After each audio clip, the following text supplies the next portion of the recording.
Assalamualaikum everyone. I am Furida Khanum Mithila. I am studying at National Institute of Design.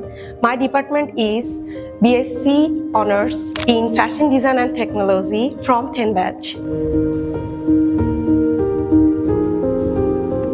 এবারের design over থিমটি ছিল শান্তির পথে, যেটা represent করে গাজার যুদ্ধকে এবং গাজার মানুষের যুদ্ধের মাধ্যমে কিভাবে সার্ভাইভ করে তাদের জীবনকে নতুনভাবে একটা নতুন অধ্যায় দিয়েছে তা রিপ্রেজেন্ট করে।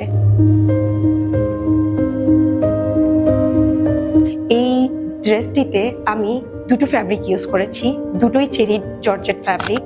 আর আমি গাজার পতাকা থেকে ইন্সপায়ার্ড হয়ে এই ড্রেসটি তৈরি করেছি। আমি এখানে হ্যান্ড এমব্রয়ডারি করে পাখি এবং হরিণকে তুলে ধরেছি।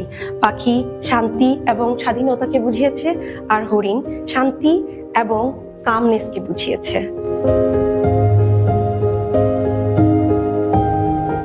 আমি এই আউটফিটটি দ্বারা একটি মেসেজ পুরো বিশ্বকে পৌঁছে দিতে চাই যে যুদ্ধই আসল সমাধান নয়, বরং শান্তি আসল পথ। এই আউটফিটটি আমি নিজে তৈরি করেছি। এগুলি করতে আমি ডিজাইন ডেভেলপমেন্ট, প্যাটার্ন, সুইং সব নিজে করেছি। যেহেতু আমার এই ড্রেসটি গাজার ইতিহাস রিপ্রেজেন্ট করে, তাই আশা করছি আমার এই ড্রেসটি আপনাদের অবশ্যই ভালো লাগবে। যদি আমার এই ড্রেসটি আপনাদের ভালো লাগে এবং আপনাদের মন কেড়ে নেয়, তাহলে অবশ্যই নিচে দেওয়া ডেসক্রিপশনের লিঙ্কে আমাকে ভোট করে আমার সাথে থাকবেন। Thank you so much.